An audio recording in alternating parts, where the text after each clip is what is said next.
proud members of the Podbelly Network. What's your favorite scary movie?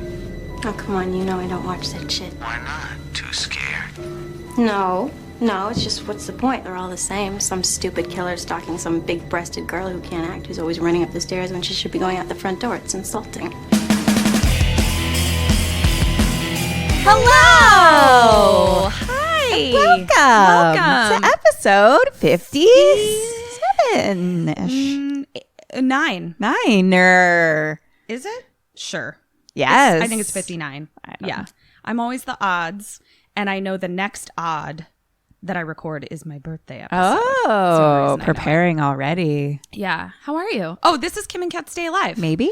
We're a horror movie comedy podcast. We're going to tell you the entirety of a movie, all the details, all the spoilers. Yep. And we're going to play a game to see who would stay alive, and you should play along. Yeah. How's it going? It's going. That's great.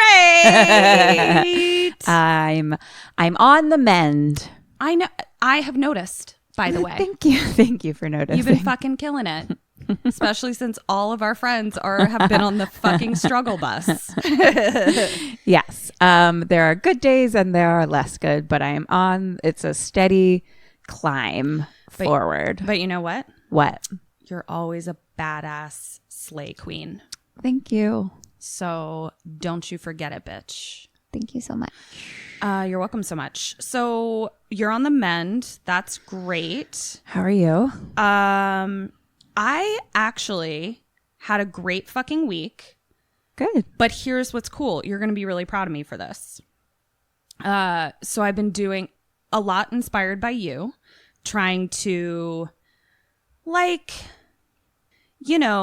self-care and all that kind of stuff. But what I used to do was try to do all the self-care, because then when I ultimately couldn't keep up with it, I had a reason to judge myself and flog myself. Which is the opposite of self-care. Correct.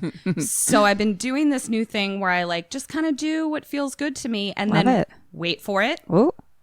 Don't judge myself if I don't. Oh. Hello. So that's the key, is just being gentle and patient with yourself. I mean, that's literally, especially when you're on the struggle bus, right? You can push yourself a little farther when you're feeling good. It's you can push yourself farther or whatever, but still no judgment. Yeah. But especially on the struggle bus, that's what I've been doing. It's just I'm actively healing. Yeah. And I'm going to be kind, gentle, and patient with myself. I made my bed today. Fuck yeah, you did. Good job. Thank you. You know what? Cheers to that. Cheers to that. Vagina holes out. Tits up. Oof. I appreciate you saying that I inspired you. Oh, yeah. For those things. Yeah. We did receive. And my husband as well. True.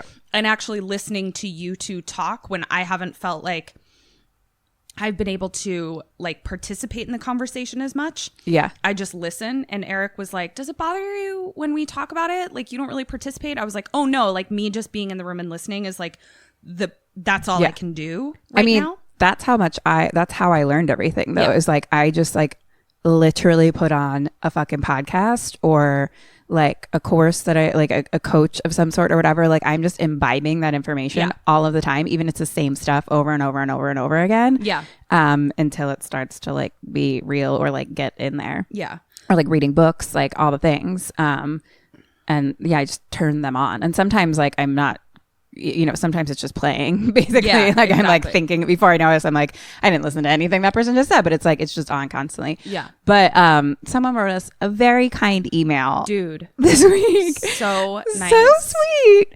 It made me cry. Me too. I was it was just shout out to Ethan. Yeah. We love you, Ethan. We just want to let you know how much that really, really meant to us. Everything you said, we really took to heart. And we really needed to hear. You couldn't have known how perfect your timing was. At that time, yeah. But know that the universe was compelling you to write it at a time when we really needed to hear it. And so we're glad that we've, I guess, been talking into your ear when you needed it. Yeah, which it sounded was the case. Thank you for returning Yeah. You know. And someone else like tagged me on Twitter on something like that. And then like my like friend, it's like weird, like we have like weird social media friends now. Like it's like a weird thing, you know what I mean? But like this guy Ryan Larson, who's like Ryan Writes Left, I think a lot of people in the horror community know him, is like so supportive of people and just like literally like send a text yesterday just being like, just want to like, you know, tell you that you like mean something in my life. And you know, it's just really sweet. It's so nice.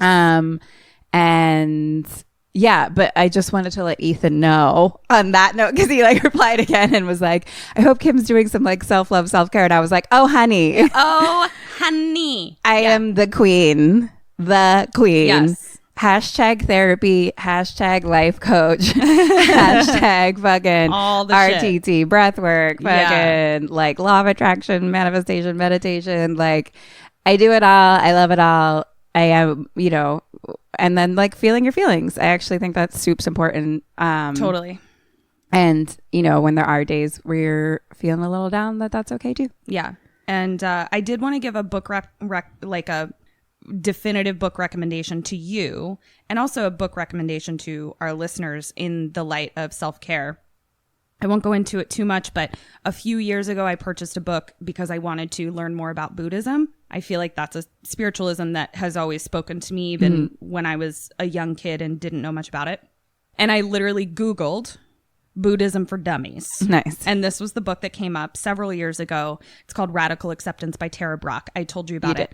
I had bought it, highlighted in it, annotated it, sent it to my brother, because at the time I felt like my brother could really use some of the messaging in there. And I actually said, I was like, I don't think this is something you're going to read, but if it's even just like in your house and in your bookshelf, I know you're never going to throw it away. So like maybe you'll pick it up one day kind of thing. Yeah. But that meant that I didn't have the book anymore. And so without thinking, I just rebought it and started reading it like from scratch, re-highlighting, re-annotating. And I highly recommend it. It's regardless of your feelings about Buddhism, it's a great way to dip your toe into forgiving yourself and accepting yourself. That's all. Love it. Yes. Big fan of forgiveness. Yeah. I'm currently reading Happy Pocket Full of Money. Ooh. Which I love. And was like, it sounds like that and it looks like that on the cover, but then like I'm only a couple chapters in, but like the like chapter 2 is just like in-depth quantum physics, or like quantum physics for dummies, basically, sure. You know? Yeah. Which to me, like, it's like I could feel my brain working as I'm reading it. Yeah, you know that totally. like feeling where I'm just like, wow, my brain is currently expanding. Yeah. Or I'm like using parts of my brain that like I'm not usually like they're like not usually getting to, kind of, where it's like because it's literally like dimensions and shit. Totally. Like it's fucking insane. But that's like when people talk about like manifestation and law of attraction and stuff, like I love the woo. I'm into woo shit, you know what I mean? But all of it, the entire fucking thing is based in science and it's based in quantum physics, like 100%. And so there is like information out there for people who like aren't as into like the woo. Well, my husband if they Eric, wanted to, who's fucking a scientist atheist and a skeptic. He's and he's like leaning in deep, and it's like, but I think that's like, you know, I think it gets like there are people a bad name or something, or people judge it before looking into it. Well, I would also say for the skeptics and the scientists out there are people who are saying things that are anti-science. Sure, as with everything. And they're very loud. Yeah. So that gives that turns people off immediately, me included. And there's like just been some things that are put out that like became really popular that like anyone will tell you, like The Secret actually like misses like a huge thing, like a huge part. They're just like, sit on your couch and believe, and they're like, that's not what it is. That's not what it is at all, actually. So yeah, I don't know. That's what I'm reading, but I really want to check out Radical Acceptance. We are now as well as all the Russes from National Lampoon podcast. We are now a spiritualism and manifestation podcast. I mean, if I could have a spiritual and manifestation podcast, I would. Totally. That's basically what I listen to all the time. What did we talk about this week that was like, we'll talk about it on our All the Russes podcast? Motherfucking Kim. Okay. You know what? I'm just going to say it. I won't say where, but like, Kim drives to my house every week, you guys. Every single week. And I know that she puts my address into her Waze every single time. Technically, I don't. I just put Ketryn in and it's saved. Okay, fair enough. But still, she has exposure to my address at least once a week.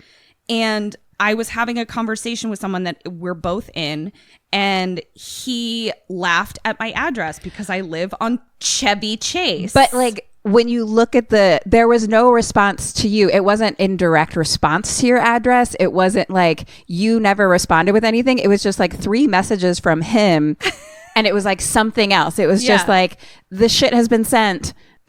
No, nothing from you. And then it just said Chevy Chase. And I was like, I'm thinking the man Chevy Chase. Right, like, right. And I was like, and then you were like, yeah, I actually like grew up near like Chevy Chase, Maryland too. And I was like, what is he like? What are you guys talking about? And it was, the address was nowhere in the conversation during that point. So to me, it didn't come up. So but I was so fucking mad. Because I know you're like, what's up, bitch? Why do you not know my address? And she was like, I just didn't. And I was like, you drive to my house every day. And I got so aggro. The conversation didn't make sense. And I was like, I didn't understand what Clark Griswold had to do with this person sending us t-shirts. And I live with Clark Griswold. And I was like, we're going to have to talk about this for at least a half hour on All the Russes. Okay. All the Russes will be launching very soon. We went to a really cool film festival. We went to a very cool film festival. It was super cute. I honestly feel that way. I agree, like in a way that I was like a little surprised. I was too, because I didn't know what to expect. I feel like we've gone to enough film festivals, and even like pretty prestigious film festivals. Yes, where that like our films have been in, like at the Chinese theater and shit like that. Where I'm like, there's some. I'm just gonna say it. There's some garbage up on the screen for sure. You know? Like, I will say their picker is on. So we'll just say it's the Horrible Imaginings. Yeah. Their picker is good. Yeah. So they got a good picker. By the time, I mean, I'm sure it's a group of people. Yeah. Their picker is picking. So by the time you guys hear this, this is gonna maybe it's gonna be like a bit month after. Yeah, it's almost a month after. But that means that you guys can keep. I'm sure that they have the date for the next one, or. Yeah, so it'll be probably like August of 2020. Yeah. But it is in Santa Ana, California, so it was a bit of a hike for us. Yeah, but the theater is pretty cute. It was so cute. It's called the Frida Cinema, and they actually do a fuck ton of cool things. Like, I honestly wish we lived closer to it because I would go to all their things. Like, I think I started following them on Instagram or something, and there's like always like a cute little thing that they're doing, and they play a fuck ton of indie movies or like little events for like, I don't know, it's just really fucking cool. I was like, oh, and it's like cute and has like little murals all over it. But there were some you guys, there were some really cool. I know. What are some of your favorites? So we, unfortunately, because of the drive, only went for one day. It was for like a full weekend. They also had a thing that there were 2 things that we couldn't see, which I was soups bummed about. One was like during their opening party, I think they'd had like a zombie ballet, which looked really fucking cool. That sounds amazing. I guess the thing is called Sweet Sorrow, a zombie ballet. That sounds so I don't know, but they posted a shit ton of pictures of it and it looked really cool. And then the other one was Antrum, which is like the deadliest film ever, blah, blah, blah, where you like literally had to sign like a waiver to watch it. Yeah. And I was like, fuck. But I had to work. We couldn't go to that one. So, but that's, maybe we should do that next year. So, okay. That would be fun. So we saw a block of short films, which were in general really good. And here's the thing for people that don't go to a lot of film festivals. This is not shade. I am not throwing any shade. It is difficult to make a movie, and it is even more difficult to make a good movie. Mm-hmm. So people that are making short films oftentimes are just starting out in the making of films, the writing of films, and things like that. So the nature of it is that they're not usually going to be great. Honestly, that's sort of how it is. Yeah. Sometimes, yeah. This entire block of films, I would say, went from mediocre to good, which is pretty high praise for film festivals I've gone to. Yeah. In terms of like effects, in terms of scripts, in terms of acting, like many of them were very good. The fucking Maggie May one. Maggie May was like something from like, what was that? Like Australia or something? I think it was from Australia. Yeah. That was really good. It's interesting because when I went to Etheria Film Night too, like that was short films in the same, like in genre. Yeah. So I know that like some of these had like crossovers, so it is interesting, I guess, if you start going to like film festivals the same year in the same genre, you might see some crossover or whatever. But can you so because Maggie for some May, reason I think I saw Maggie May playing at something else I was thinking about going to. Okay, so Maggie May, that was give me like a name if you come across Maggie May, just so like people could Google it or something. It's called Maggie May. It's director writer Mia Kate Russell. It's like Mia apostrophe Kate as like one word. Oh, okay. Interesting. Cute name. So MIA apostrophe Which, how do you K-A. say that in an Australian accent, Ketryn? Oh, girl, I cannot do Australian accents. Mia Kate. Shrimp on the barbie. Mia Kate Russell. Yeah. Mia Kate Russell? Yeah. Mia Kate Russell. No, that was Cockney. Mia Kate Russell. We're no. so sorry, Mia Kate Russell. I don't know how to say her so sorry. But your film was fucking fucked But up. you were the great. writer director and you killed it. Like, good job. Also, good job being a lady, because like, way to represent. Yes. In making the moves. Other things I loved. I think Ketryn had to like pee during this one, but it was so good. I did. I desperately had to pee. Box. Talk about that one because it sounded amazing. That's writer, director, producer. Oh, fuck. God damn it. Names. Tough name. Wanjiru Njendu. Okay. Sounds about right. And oh my God. Fuck. It was so good. It was like a slave who mailed himself to freedom. And it was a true story, right? Or based on a true story. Based on a true story. Because I've heard of that before. I've heard of slaves having to have mailed themselves. So it was like in 1849, and it was like he literally was. So the entire film was just him in a box, and it was only the inside. So it was just a static shot on him the entire time inside this big wooden box, and then a voiceover of everything going on around him. And it's like him almost getting caught, him hearing other slaves next to him getting raped and things like that. Oh like, my it's just God. Like, really well, what I heard was crazy. The writer director talking about it afterwards. Right, yeah. Where like how she did it, I was like, oh yes. I think I leaned over to Kim and I said, I really hope the actor actively signed off on that. Yeah. Because it was a pretty traumatic. She went real experience. method. Yeah, she went real method. Which I'm all for. Me too. All parties have to be signed up for method. Right. For those of you that don't know what that means, that would be like if you're I'm struggling with how to explain method. That's a really just why really am I like struggling? Get in acting. This is hard.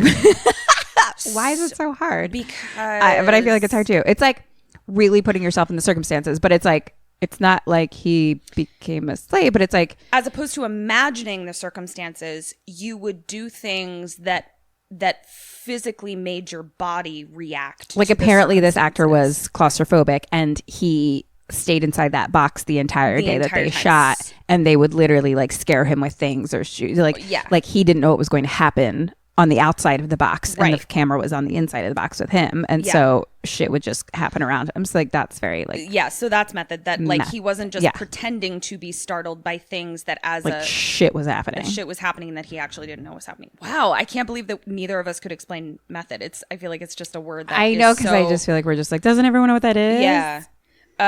But that was great. And that was really good. Satanic Panic played, which we love. The Vicious. What was The Vicious? That was my friend Ian's film that I met on the set of Lucky. Oh, right. Brea Grant. That Brea was in. Yeah. That was really good. Had a fun twist cool. at the end. And then our feature was fucking and great. then that thing that we loved. In a sense, like where both of us looked at each other and been like, I wish we hadn't been together when we watched this because it would have been a great episode. It was so good for an episode. It would have been a great episode. Before we do that, I do want to shout out that like so Miguel Rodriguez, who is like the founder and director of Horrible Imaginings, they did one other film that like you didn't see, so because I want to talk about the one that we love the most. But he did The Tingler, which is a Vincent Price movie, but they do an actual thing, which I like he actually did a thing where like different seats within the theater like got a little shock, basically, kind of thing. Yeah. And he was like soups jazzed about it and everything. Like, it was really fucking cute. Side note, Miguel went to Towson University. He did, not which in was our such same a shocker. year, but like, shout out to you. Shout out to you. I fucking also. Did you see that TU was published as like one of the top universities to go to now? No, I saw someone the other day. Oh, a random customer or something was just like on vacation from DC. Yeah. They were like, I was like, oh, where from? And they're like, the crazy town where the crazy man lives. And I was like, no need to say more. Yeah, and I was like, I went to school in Baltimore. And then they talked about how they were like, yeah, Towson's like blowing up a little. And I was like, it kind of is, right? Towson's always been great. I think it just floated. It was just like low key. Yeah. Anyway, but the movie that we loved was this feature called Swing Low. Oh. And that is writer-director Teddy Grennan. Oh, fuck. It was so good. The lead girl is Annabelle Dexter-Jones. She fucking blew my asshole off. She was so great. She was so fucking great. Here's what I loved about this film. Let's hear it. There were so many moments where now when I watch a horror film, I'm like, how do I stay alive? Especially with a feature. It was interesting to watch a bunch of shorts. Mm-hmm. And it's like, it's a shorter amount of time. So it's like less there. You know what I mean? It's kind of like when we do our trailers a little bit. But within the feature, like I was just like, and now it's like I don't have a lot of time to watch them for just enjoyability as much anymore, totally. as compared to just furiously taking notes. But I like automatically started doing how do I stay alive, like which is interesting now. That's maybe how I watch things, which is new and fun. But there was a couple things where I'd be like, here's the obvious choice, why didn't you do that? And I was mad at her for like not getting into a truck at a certain point, or being in a truck and not just driving the fuck away. Like there was a lot of times where vehicles were around and I was like, get the fuck out. Yeah. But then she would go instead of doing that and then do something so fucking awesome and so fucking cool and creative that I just had to be like, yes, you know, queen. What? Yes, queen. Yeah. It was like, please go find this film. Like, I know that's what sucks is like, I think it's probably just because it's playing at another festival that I was just looking at recently too. Like, I'm assuming it's just at festivals right now. Hopefully right now. But yeah, I mean, maybe just even like, you know what you could do actually, set up a Google alert for it, because a lot of times these things are eventually released online and you can see them. Oh yeah. But Bruce Dern is in it. Like we'll tag it if hopefully they have like an Instagram or something. All the people that we just talked about. But god damn, I don't want to spoil, but there is I know we basically can't say there was like a couple stay alive moments where I was like, what? Yeah. Oh bitch, yes queen.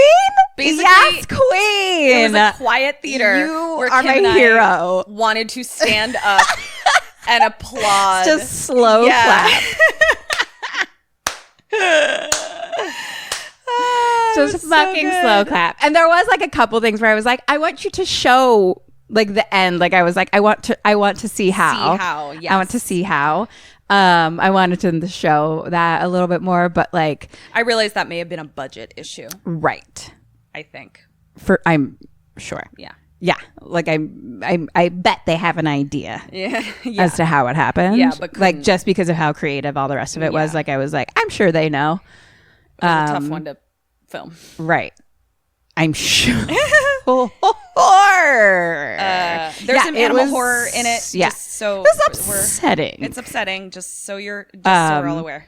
But fuck. Oh my God. There was a couple of things she did where I was like, you're a fucking queen bee. Yeah. And I fucking love you so much. It was and thank you. Amazing. You're the best. Oh, I'm excited to like go through the book and tag all the people that we want to tag. I know. And like, I hope we didn't miss. I mean, there was like a lot of really great things. No, you guys should all go and look at the Horrible Imaginings website. Go check out. Oh, yeah. Just look at their website. You can see all their things. These are just the ones that for whatever reason, you know, stood out to us. But like, they clearly have a really good picker. Yeah. He's a great picker. I'm sure there's a name for that. What's it called? The festival selector. This festival. It's in every single thing. Gatekeeper, Hold on one the second. Festival Programmer. I like festival bouncer. Their festival bouncers was fucking on point. Really good. They did a really good job. Like they kicked out the bad ones and kept in the good ones. It was great. So I'm really excited to go next year. Let's get an Airbnb. Yes. So I'm not like trying to get you drunk or anything. Ooh. But I'm going to need you. We already took a shot. I'm going to need you to put like another little half shot into your shot glass. Okay. Because I watched a movie. Okay. That was me up, Scotty. I will in 1 second. That is pretty fucked up, and I actually need to like do a trigger warning. Oh shit. For people that have babies or children. So not me. I'll be good. Or feelings about. I've got a lot of feelings. Yeah. Feel things real deeply. It's my superpower. Yep. You're gonna bum me out right now?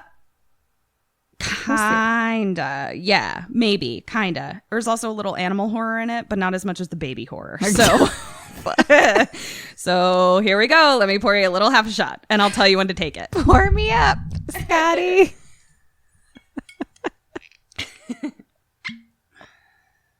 I love that there's an exact moment that you're going to tell me to take it. Like, yeah, and I'm telling our Sammys as well, if you feel the need, you'd like to drink along, I'll let you know when to take the half shot. But our Sammys can take a full shot. We already took one. So whatever you need to do, I'll give you a cue for it.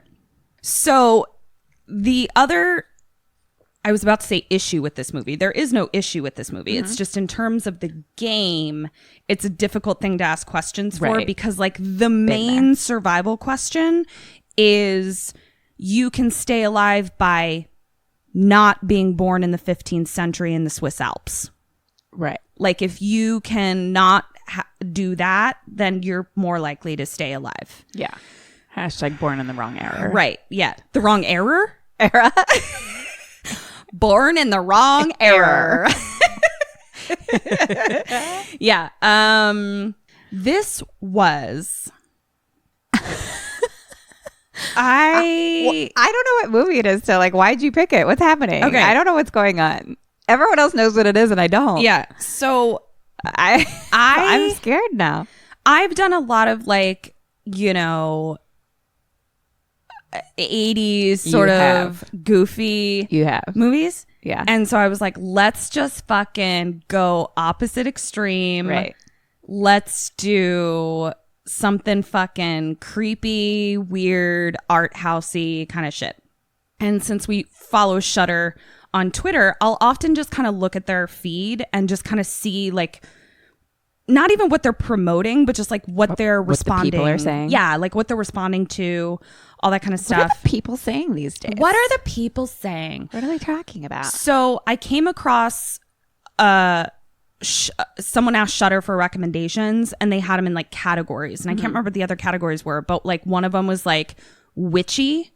Yeah. And it was this one. So you love witchy. I want to do witchy. And then when I Wikipedia'd it, because I have a new strategy for note taking, which I can share with you later. Interesting. I saw that our friend Phil Nobile kind of wrote about this movie and was like, what the like what what the fuck, but in a good way kind of thing. All right.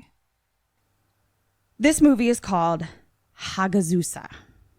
And it takes place in the 15th century, the Alps, an alpine village in the mountains. Okay.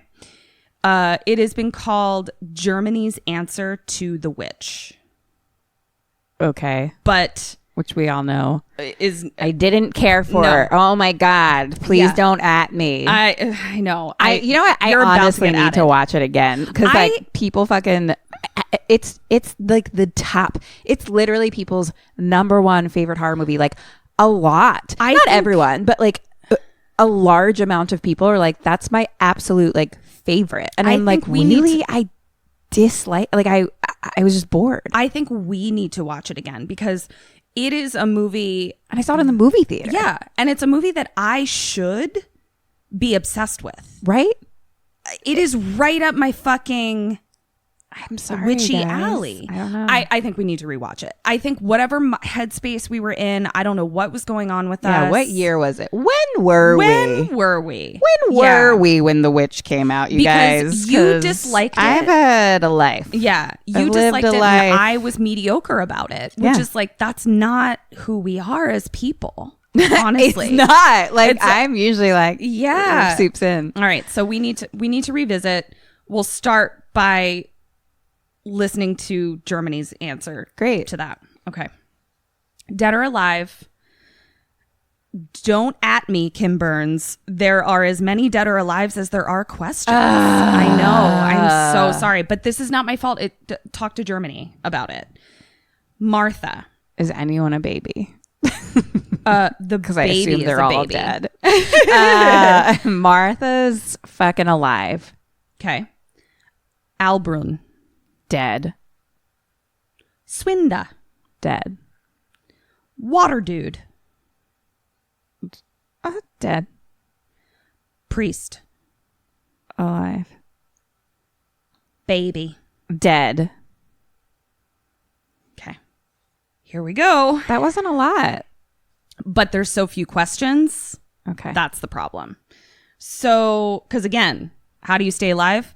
Be born in a different time. Error. Be born in a different era. Okay.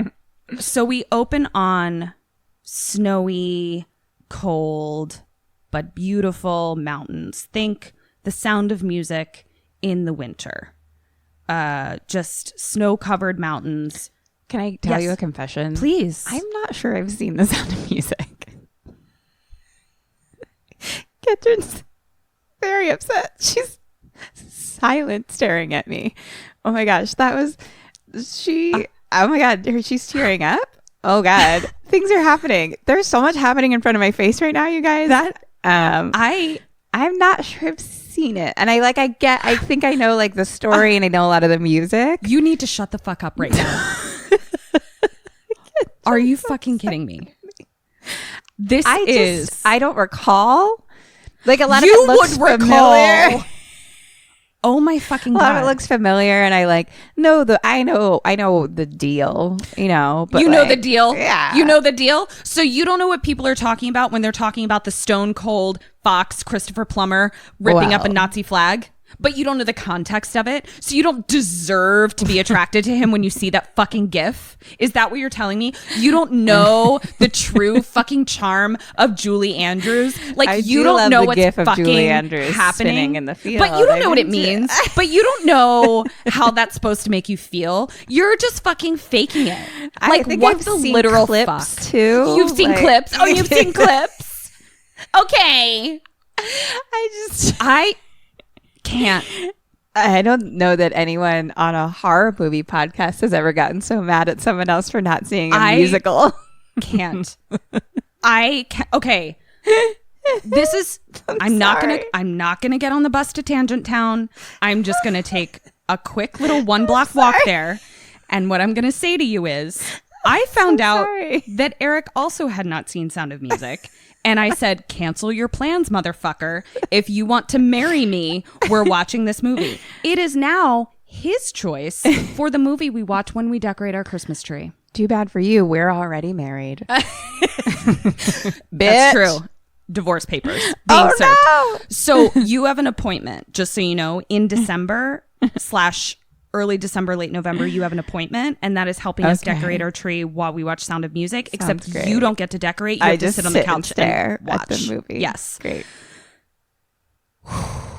We're going to take a short so break, sorry, Sammy, guys. because I need to compose myself. I'm so sorry, you guys. I just felt like I couldn't go on with that any further. It's also something I'm not sure about. Like, maybe if I watched it, I'd be like, oh, I've seen this. You would know. Okay. I fucking can't, you guys. So I probably haven't. Okay. May I continue? Please. Hopefully now that I feel like I don't know my podcast host partner. I feel like that out horrors all the baby horror we're about to get. Oh, God. Holy shit. It actually made me tear up. Guys, if I could have filmed Ketryn's very long, slow, in-depth reaction. Oh, God. I'm sorry. I just wasn't. It was, spur of the moment. Okay. Didn't know it's going to happen. Anyway, we're in the snowy mountains. Yeah. So when she's spinning around singing The Hills Are Alive, which you've seen from a fucking GIF, I guess. Of course. I love that GIF. Picture that covered in snow. Great. And the 15th century, so your resources are limited. It's beautiful unless you live there in the 15th century. Right. And then you're just so cold and the 15th century is such like a specific century where I'm just like, what happens during that time? You know what I mean? So, like it's like in the middle of all the centuries. I completely agree. I actually feel you. Truly, like what's going on then? Because here's what's nuts. 15th century sounds, or I'm sorry, 1500 sounds old as fucking fuck. That sounds like basically like the 900s to me. Right. 1600s, which is the 15th century, which doesn't make any fucking sense. Right. That seems newerish to me, and I think I know why. America is a wee little baby. People came over here in like the 1600s. So like most of the American history starts at that time. Okay. So we're kind of like, oh, this was like yesterday. Like, nothing existed before that time. Right. According to our history According books. to our, right. And we're in the Swiss Alps or we're in Germany? But the Alps go between Germany and Switzerland. So it's unspecified. We're in the German Alps. Yeah. Sure. So super snowy, and we just see like an aerial view of footprints, and then we see in that aerial view someone pulling a sled through the snow. Basically it's a little girl and her mom pulling a sled through the snow, and they're going to go sled with like other 15th century kids, but we get the as opposed to 19th century kids. Thank you, because I'm actually picturing kids and like they're like fucking little it's tiny 15th century kids. They're one piece snowsuits. Yeah, they're snowsuits from like a Christmas Story. Yes, which is what I wore as a kid. Yeah, so we get the sense. Oh, there's very little dialogue in this. Like I'm probably going to like read to you the amount of dialogue there is. Fascinating, because that's all there is. Those Germans, right? So they artistic. Don't need words. Yeah, so we get the sense that the little girl maybe is a bit of an outcast with the other kids, or at least doesn't know the other kids. Okay. So the mom like wants her to play, but is also kind of like, have fun, Oof. And she's wrapped in, 15th century, very cold weather clothes.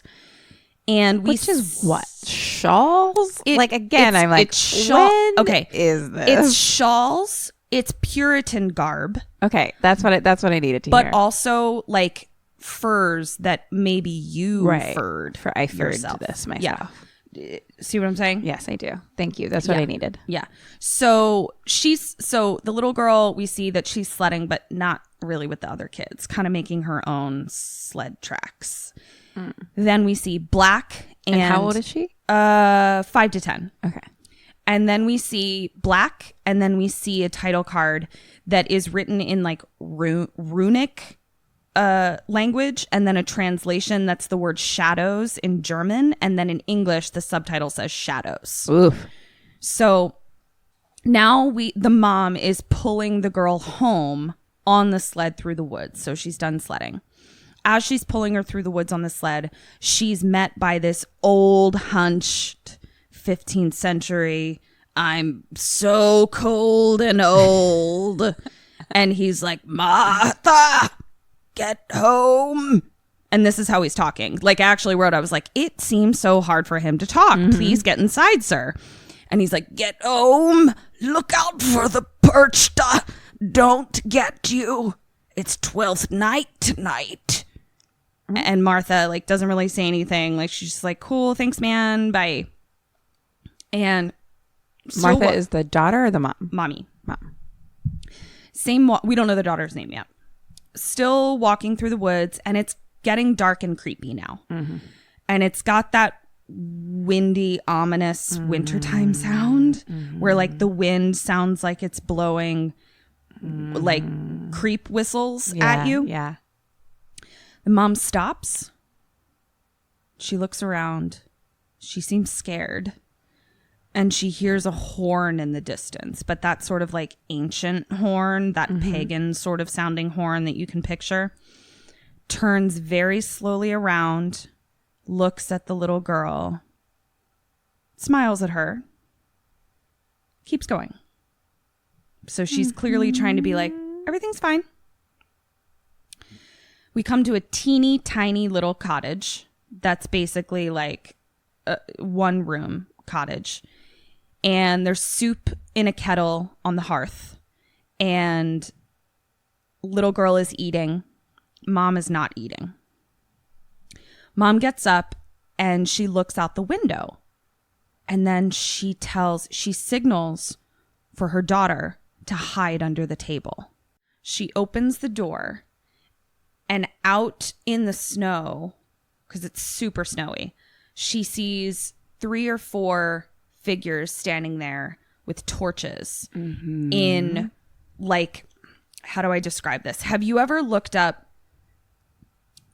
old European sort of tribal druid costumes that were worn, where it's like all fur and like giant masks with horns? Oh, I know what you're talking about. Yeah. So like those are the people that are standing outside her teeny tiny little cabin right now holding torches. And they look fucking ominous. So she goes back inside. Mom goes back inside, closes the door, and there's a banging on the door. And poor little girl is like, I don't even know what the fuck is happening.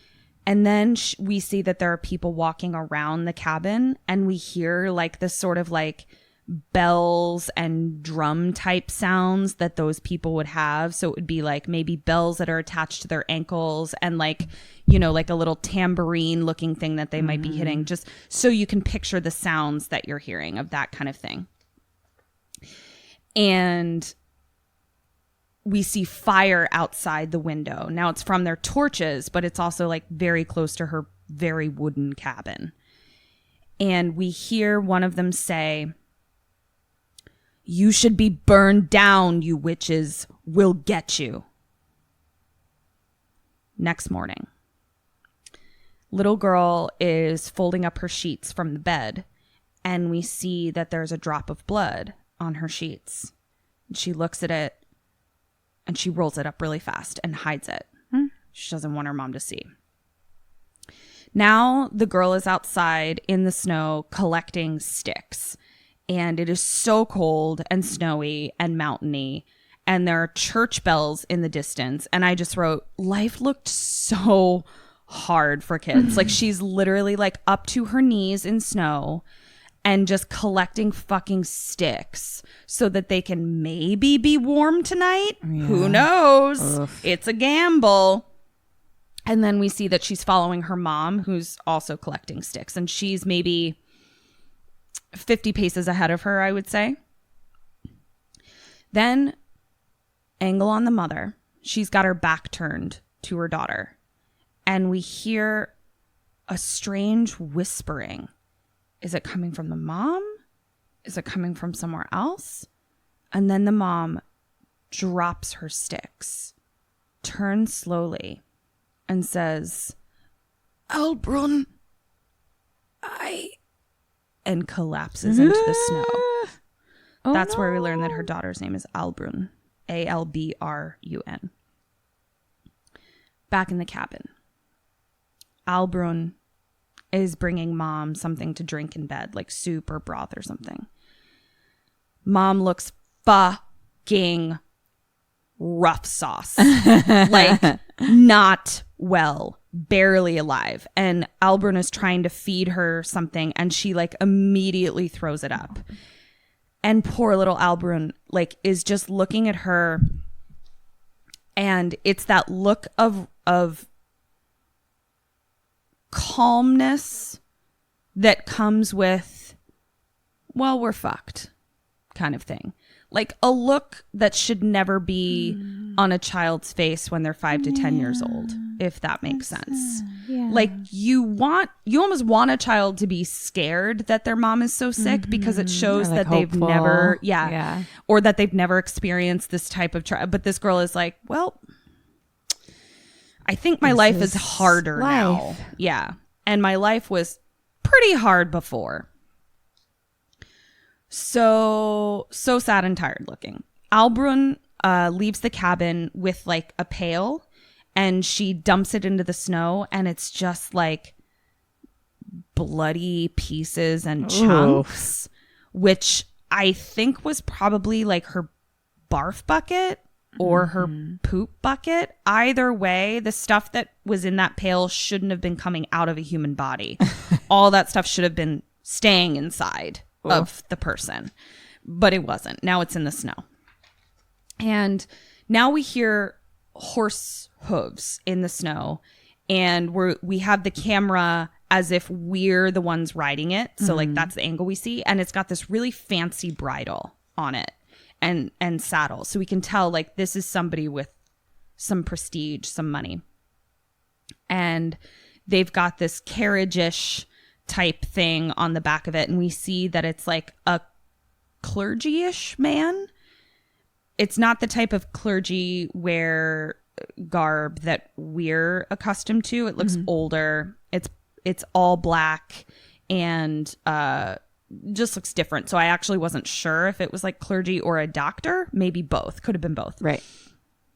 All black, and the carriage comes upon Albrun, who's in the path of the carriage. Albrun has now brought the clergy doctor man and a nun who was with them to her mom. Oof. They examine her. They sit her up. She can't do it herself. And she's like covered in like these giant boil / legions that are like probably like the size of a silver dollar or bigger, like not good. And they seem to be clustered right now kind of under, like next to her boob, under her armpit kind of area. And the nun just kind of like pushes around it, you know, just kind of examining her, goes over and talks to the clergy-ish doctor man quietly. We can't hear anything. And then they just leave. Oh, okay. We can't do anything for you. Bye. You're a small child. Wish we could help. See ya. But we can't. Hope you know how to fend for yourself because you're 5 to 10. You'll be fine. It's cool. Bye. See ya. So Albrun's like, well, things aren't looking great for me, but I guess I'm just going to keep doing what I know how to do, which is kind of collect sticks and kind of try to shove food down my mom's throat that she's eventually going to throw up and I'm going to have to dump in the snow. So she goes and sits on the bed and she tries to feed her mom. Mom refuses. The mom is barely conscious. Like it's the consciousness where they're making noise and kind of wiggling and refusing things, but they're not conscious. Yeah. And I wrote so almost dead with so many O's. Then all of a sudden she grabs her and she's just holding on real tight, and her eyes just get so wide and her mouth just gets so wide, and then unconscious again. This poor little girl, 5 to 10, like in a fucking 1-room cabin by herself in the middle of the snowy mountain. I can't. Like, I just was like, this sucks. How did humans ever survive ever? How did we make it this far? How did we do this? So she's still trying to feed her. Because we can make it through anything. Oh, girl. Well, buckle up. So she's still trying to feed her. And the mom starts like coughing and choking the food that she was trying to feed her, and then it turns into laughter, and I'm like, this is no laughing matter, please subside. This is terrifying. Cut to Albrun bathing her, and now we see that like she's more covered in boils. She just covered in these like big purple boils. Yucky. I'm actually kind of curious, like, what it is, like, or like, what is this disease? What would it be considered today? Right. I'm going to see if I can look it up for a postmortem, actually, because it was like, I'm like, is this late stage cancer that's just kind of like all coming out. Very curious because I'm creepy. Mom says, as she's sort of being sat up and bathed. What? I was just thinking, I was like, I am interested in finding out, and I 100% don't want to Google that. Like, we just talked about Googling today of like things God. We have to look up for the podcast sometimes for like social media, and we're just like, ooh, I don't want to. I'm no longer going to search for that. So what did you search that you were surprised by? Because I was genuinely surprised by mine. I wasn't surprised. Oh. I was just... I could find a difference. I don't know. I don't know what I was hoping, but I wasn't surprised.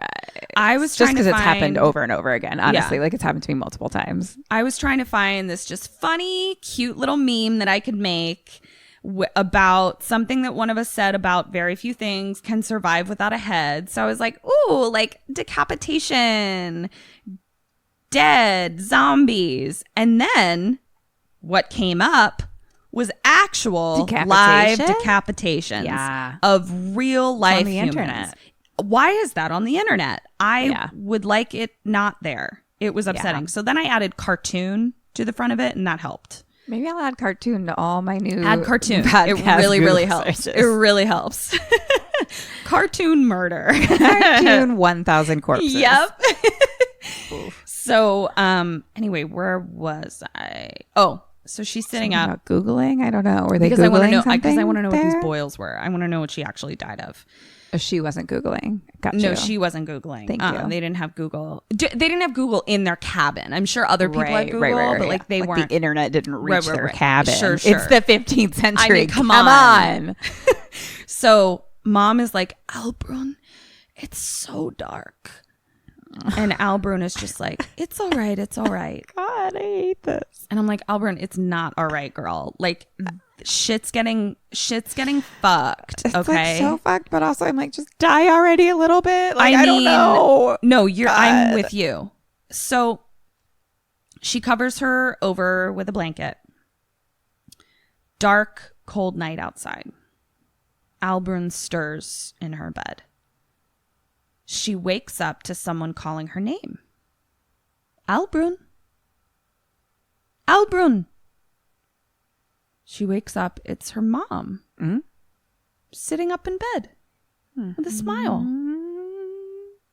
She gestures for her to climb in. Get under the covers with me.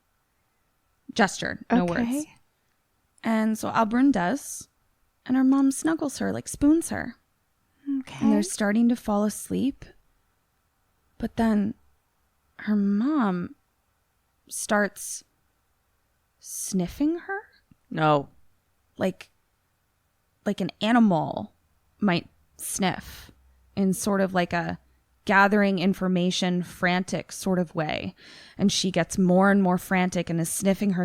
And then we see that she puts her hands down Albrun's pants or skirt or whatever they're wearing, and she pulls it back out and her fingers are covered in blood, and she puts it across Albrun's head, and then she herself kind of sniffs and eats it. No and is like, no, it's a bummer, it's gross, and she's scary about it. What? I mean, obviously, but she's also just like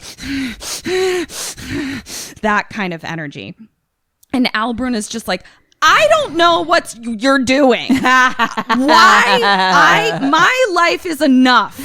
What is this? Excuse me, ma'am? Ma'am? Mom? Why are you doing this? And so Albrun just gets out of bed, scared, covers her eyes and ears, and sits on the ground. Mm-hmm. Then, valid response. She's just like, no. Life is too hard. This is the 15th century. Do you know how hard this is? You can't be now like doing creepy molestation things, mom. Just die or be a mom. You can't, just pick one. Mm-hmm. So she sits on the ground and the camera's just on Albrun, like covering her eyes and ears. But we hear screaming, moaning, laughing from the mom. And then it stops. Albrun gets up. Mom's not in bed anymore. And the door's open. Okay. And there's footprints in the snow. Okay. Albrun lays back down. Go ahead, girl. And honestly, I'm like, bitch, what you gonna do? It's like, I'm tired. And like, what am I, like, you're, what? So next day, Albrun is walking through the snow, following the tracks.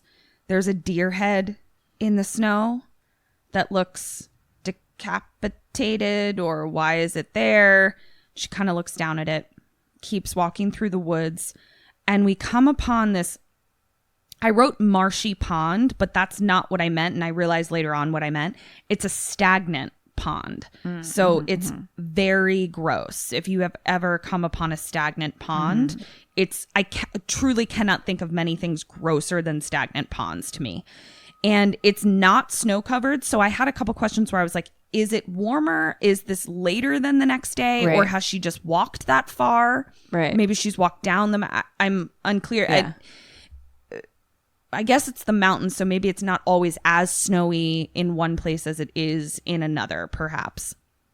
But she comes upon this giant fallen tree. And you know when a tree falls was and it is snowy in the other places she was walking? Oh, okay. Yeah. And a tree falls and it's like uprooted. So like all the roots come with it. So it's all the upturned roots. And at the base of the upturned roots is her mom's body. Oh. With snakes all over it. Fuck. Question number 1. Oh, fuck. This is open-ended. Kim. What? You live in the snowy Alpine Alps all by yourself, and now your mom's fucking dead. Mm-hmm. What do you do? And what does baby Albrun do? I think she is like, this is my life now. I do all the things that I already did because I basically know how to stay alive already because I live in the 15th century in a one cabin situation. One cabin, one bath. One cabin, one bath. Which if it was in LA would be $3,000 per month. No indoor plumbing. Wait, no one kitchen. cabin, one bath? Is this a studio, one cabin, one bath, or like one bedroom cabin? No, it's a studio, Yeah, and also okay. your That's kitchen 3,000. is just a hearth. So, Just a hearth. yeah. Yeah, sounds about right. It's a bachelor cabin. Yep, sure is. And yeah, but I feel like she knows how to like stay alive already. Like, you know, she's not the 5 to 10 of our day. Sure. She's the 5 to 10 of your. 5 to 10 of your is like 48 to 63 of today. Exactly. Like, she's like, bitch, I'm alive Yeah. already. I know what I'm doing. Right? So she's like, well, this is me now. Okay. Great. And I'm going to live my life. how about you, Bernsey? Well, you know, that's a great question. Because I'm me, but I'm me in the 15th century. So, Right. like, I'm 48 to 63. Right. And what does that even mean? Who am I? Well, I think, all right, how am I going to stay? I mean, I just want to stay alive. You do. Like, I feel like, all right, I'm going to, you know, do all the things I know how to do to Sure. stay alive and Sure. eat food and shit, Yeah. whatever. How the fuck that happens. Right. I don't How do know. people eat food? I don't know. Fucking, Conjure it from I their guess hearth. I guess I'll fucking, Does this hearth come with food? thank you. Could you tell me about the food givens? Am I getting my my foods? Yeah. I'm going to gather my foods. Mm-hmm. You know, I guess I kill an animal somehow and then I skin it. Yeah. And I Which cook for it warmth and I do all the yeah. things. Like, and I use every bit of it though. You Here's know, what I'm going to give you one little clue. And I know you love my clues. Right, great. The word isolation. That's all I'm going to say. For sure. See, my goal is for me, I'm going to end up, my ultimate goal is to be less isolated. So, but I'm going to stock up on my foods and my furs. Foods and furs. And sticks. Yep. And then I'm going to... Did I not say sticks? No, I just was trying to make sticks start with an F. I'll see myself. Why? Like I don't even get the joke. Foods, furs, and sticks. Sticks. And my fix. Okay, I get it. See ya. That was good. Bye. That was good once I finally got it described to me in detail. Nothing like explaining a joke makes it funnier. So you're gonna get your foods first and fix. And then I'm going to travel to wherever the priest, doctor, nun came from. Love it.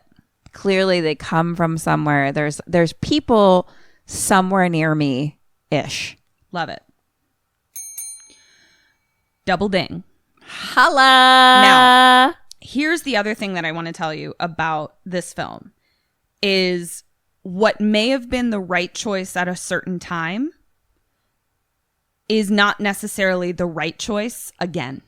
Okay. If that makes sense. You'll see what I mean. Feels like a tricky clue again. Yeah, it is a tricky clue. Last thing we saw was Mom's body with snakes all over it. Now we see black, same title card, where it's written in like runic kind of shit. And then the translation is horn. Okay. Blue sky. Horn. Birds. These like birds. Really neat antlers. That's all we see. Springtime. That's new beginnings. Yeah. Woman in her 20s. Oh my. On the mountainside.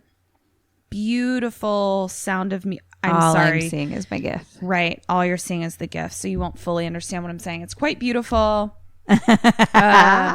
On the mountainside. And she's got 3 goats with her. The hills are alive. Do not. You have not earned that. And I will not tolerate it. Ketryn's so mad at me, you guys. So angry. Do not ever sing that song until you have earned it. Okay. So she's walking around with 3 goats. And it's just so beautiful. Like it's so beautiful. And we realize it's Albrun. She's older now. I assumed. She goes in. She lived so long. She fucking lived. Now she's 48 to 62. No, she's 20. She's like 20. She's like easily triple digits now. Totally. Yeah. 322 next month. Yeah. Good for her. So she goes into the cabin we've seen. And she has an infant.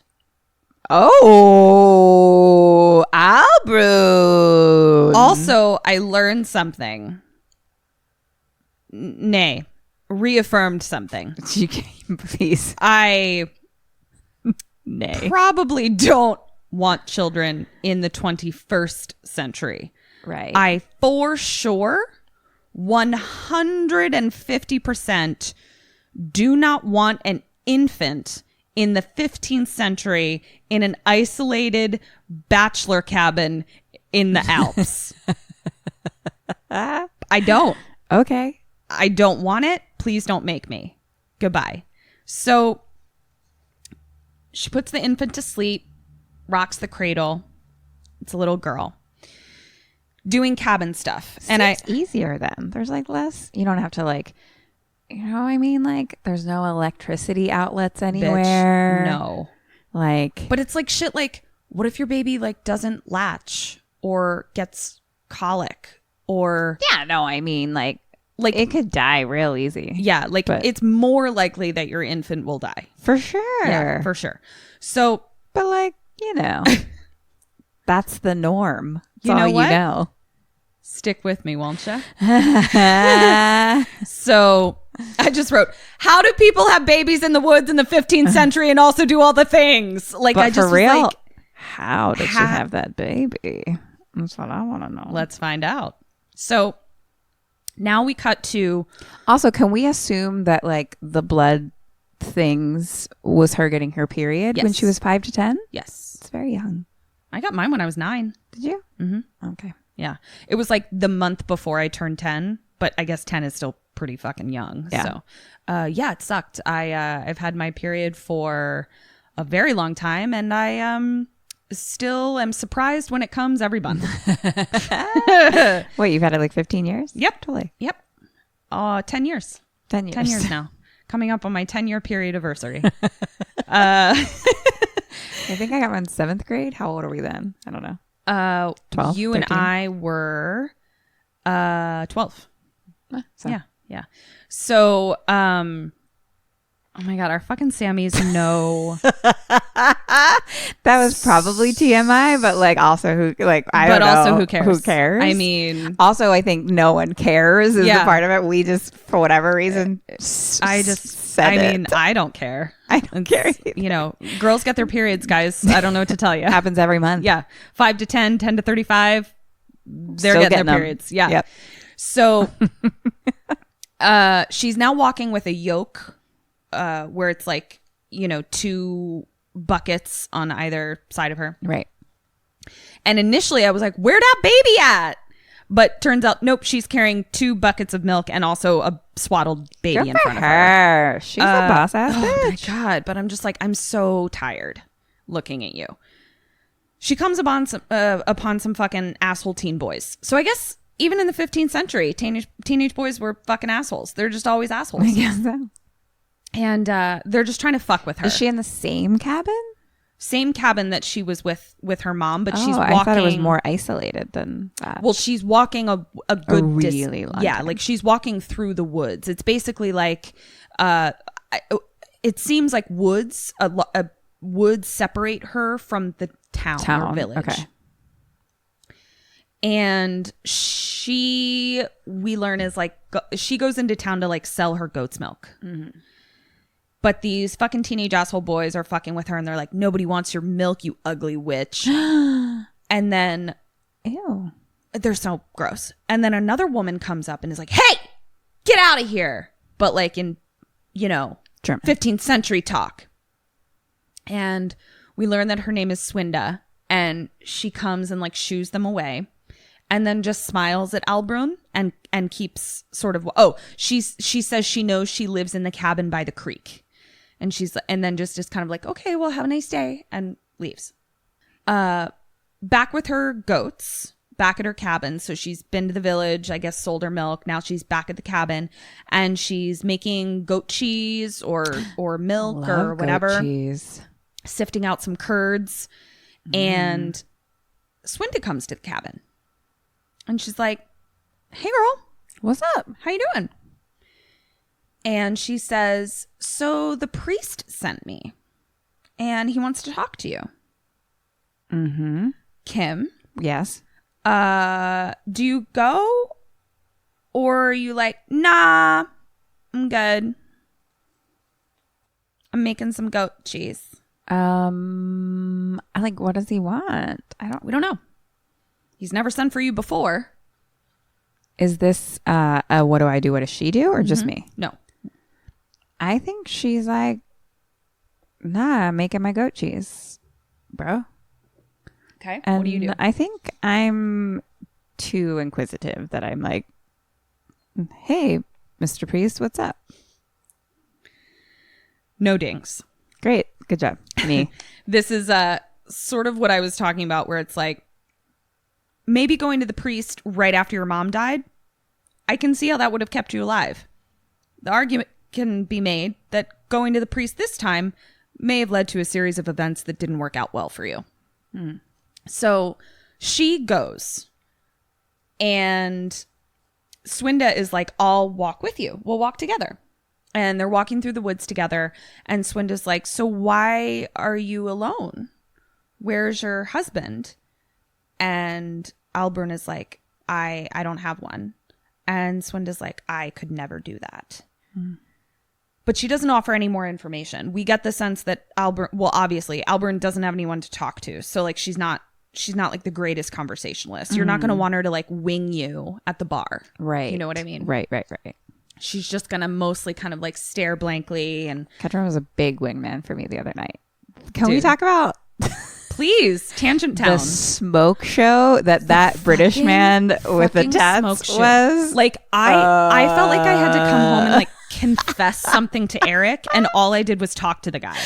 I was like, hello. I literally found myself like chin in hands, stars for eyes, just emitting pheromones at this person. It was too much. But you're welcome. He was super sad. Yeah. And his friend was super cute too. It was just he wasn't like a literal show of smoke. No. Smoke. It was smoke. That was literally gifted upon us. Oh, like right. some chick came up to us like at a bar and was like, my friends in the corner want to talk to you. Yeah. They're from England. And then we look And Kim over and was he's like like covered in tats. And I was like, are they visiting or they live here? And she's like, no, they live here. And I was like, okay. And I was like literally about to leave. Like I was like, I'm tired. I'm done. And then I was like, I'm going to flex my wings. I haven't done it in so long. It was really fun. Oh my God, it was so much fun. And I just, yeah. Like, I'm not going to lie. I actually felt worse the next day though. It didn't make me feel better. Oh, I'm sorry. That's a bummer. Yeah. I mean, I think I just drank more than I needed to. And then I was tired. And we're also just like not in that place in our life anymore. Yeah. So like, yeah, it's like I reverted again like the next day. Like I was like, oh, I feel shitty all over again for whatever reason, but that's part of healing too. Totally. Yeah. And you know that now. And regardless of how you felt the next morning. Oh, you guys, we went home, just so we're clear. But it doesn't change the memory that you have in your brain of what that dude looked like. So there's always that. This is true. What are we talking about? I don't Why are know. we here? What's our I have podcast no about? idea. How did that turn on that? Were we talking about fire? I don't smoke? Smoke show? Or something's on fire? We were talking about getting impregnated. Yeah. Being a wing woman. That she wouldn't be a great wing person. Great. There it is. Okay. I didn't know. There we go. We got there. But I we was did like, it. I don't know. Sexy British man with tattoos. That was not in the movie? I don't recall. It's in my movie. Okay, we did it. So it's in my movie. So every night. So she's like, where your hubby? I couldn't do that. And Alburn's like, I don't have one, but doesn't give any more information. Then we come upon this ancient church building. And then I was like, but I guess it's not ancient to them. It might be brand fucking new. It might be their version of gentrification. Who knows? This solitary building. And we go in, and I initially thought it was a church, but it's not. It's what's called an ossuary. So it's a derivation of the church. It's almost like a church. If a church married a graveyard is what it is. Okay. And the walls are covered in bones and skulls. Whoa. And an ossuary, I had to look this up because I was like, I want to go to there. It's a chest, box, or building, or a well, or a site made to serve as the final resting place for human skeletal remains. So they're frequently used where burial space is scarce. Interesting. Yeah. So a body is first buried in a temporary grave, and then after some years, the skeletal remains are removed and placed in an ossuary. Whoa. Yeah. The greatly reduced space taken up by an ossuary means that it is possible to store the remains of many more people in a single tomb than if the original coffin were left as is. That's fascinating. That's what they did in New Orleans. It's so similar to New Orleans. Yeah, where it's like, for those of you that haven't been to New Orleans, because New Orleans is well below sea level, basically, if they just buried everyone underground, one, they'd run out of room, and two, all the graves would, like, it would just be fucking Poltergeist, where like all the graves would just come up out of the ground. So all of their graveyards have sort of like mausoleum cabinets in them. Ossuaries, if you will. And like, you just know that like when you die, you're gonna have roommates. Yeah, I think you get buried for a year, and then you get cremated and all thrown into a pile. Together. But like with like your family, it can be with your family, but also like maybe you're living with other people. Like I love it. I love what New Orleans does. I think it's the coolest fucking thing. But like each little ossuary box was owned by a family. It was owned by a family. Just kind of like a continuation. Yeah, and so it was like a name, like a bunch of names on it of different people. I love it. Because if ghosts do exist and they all hang out in the cemetery, wouldn't it be fun to just like have like your own little space?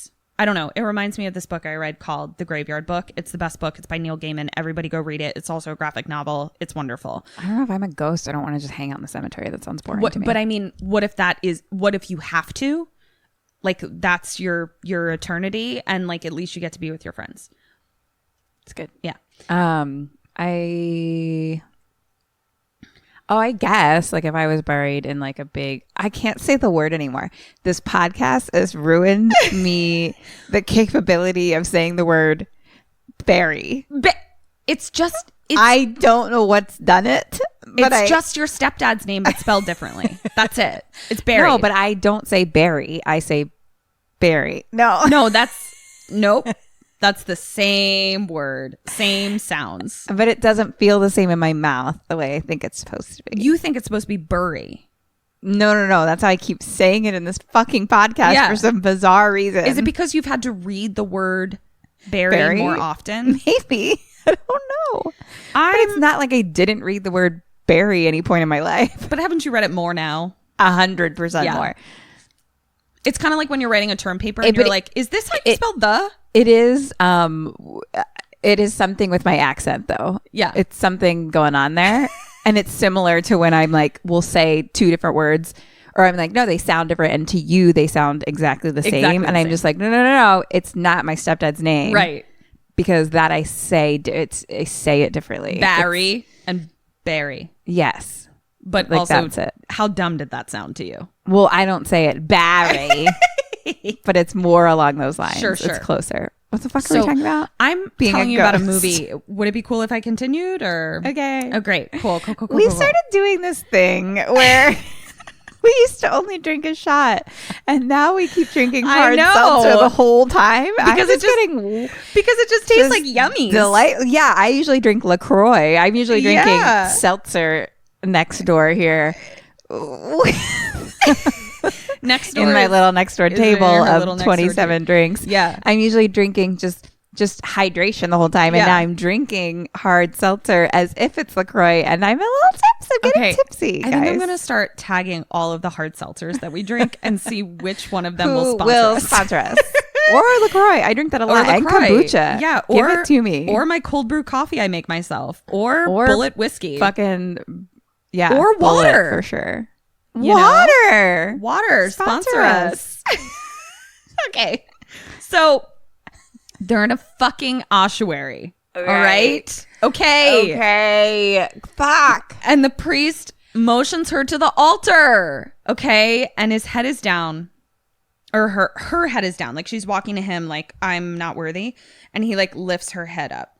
Do you think the hallway in House of a Thousand Corpses would be considered a ossuary hallway? I don't think they would call it that, but I think the way you described it, an archaeologist might come upon it and call it an ossuary. Right. Yeah. It wasn't like blessed. Right. In that way. Correct. So the priest is like, the gist of what he's saying is when I came to this place, this village, this whatever, when I started this mission, I had high hopes to bring light to the people like you, whose life is pain and suffering. And he acknowledges her mother's passing and your secluded life that breeds darkness and sacrilege. And I'm like, this priest is getting priestly. Sacrilege. Yeah. And he says, to strengthen the faith of a community, it must be cleansed of all sacrilege. What? Oh, dear. Then he hands her a shroud with something in it. She opens the shroud, and it is her own mother's skull. Whoa. With flowers painted on it. How does she know it's her own mother's skull? Because it's a movie, and we need to know it. Honestly. How did you know? Because what other skull would he be handing to her? He does reference her mother's death and that she was in there. And then the idea that he's like cleansing the community and saying like take this skull away kind of thing. Is it super clear? No. Was it solidified for me because I read the Wikipedia article about it? Yes. Okay. So now Albrun is walking back home through the woods and I'm like, where's your baby? But I'm like, yeah, people have to, you can't like bring your, I mean, I guess you're just like, hope I get back and my baby's alive. How do you think that baby learns to survive? It fucking leave it on its own. It'll so be she gets back and the baby is digging a ditch. Right. No, baby's in the crib. Baby's like cooking dinner in the hearth. Yeah. And he's like, hey, she's like, hey, do you want sriracha on your soup? What? Let me just take another swig of my hard seltzer here. So, carrying mom's skull, she hears something. Turns. Ominous woods noises. Just every sound in the woods is kind of scary. Mm-hmm. Gets back. Agreed. Baby in the crib. All centuries. Yeah. All centuries of woods noises are equally terrifying. Baby in the crib. She's in the cabin again. She unwraps the skull and she places it on this little altar. Baby cries. She picks up the baby. New day. There's a whole milk and goat situation. Okay. You'll see why it's a situation. Okay. She's milking a goat. Right. She's got goats. She sells the goat milk. Yeah. She's milking a goat. But she's also kind of snuggling it with her head. Okay. Trees are blowing. What? Sort of caressing the udder. No. Then she's sort of spraying her hands with the milk. No. And then the music kind of drops out. All we're hearing is just kind of like heavy breathing. What? And as she's milking the goat, she's also masturbating. Okay. To the goat. Okay. And then she's done and she's licking her goat milk hands. Oh, God, I'm so uncomfortable. And all we hear is wind and heavy breathing. I mean, I thought she was going to fuck the goat. She did not fuck the goat. So I feel also better she about can't fuck the goat. masturbating. She's penisless, as is the female goat that's giving her milk. Right. I don't know. I just thought there was you had going to a be whole, a way. yeah, I don't know. yeah, I yeah. didn't know if there was. So the goat is like. I don't know how many goats she has. What kind of goat she has? Yeah. I don't know. So the goat's actually like super chill about it because like she's getting milked, but her eyes are also like, "Bitch, you're crazy! Like, what are you doing?"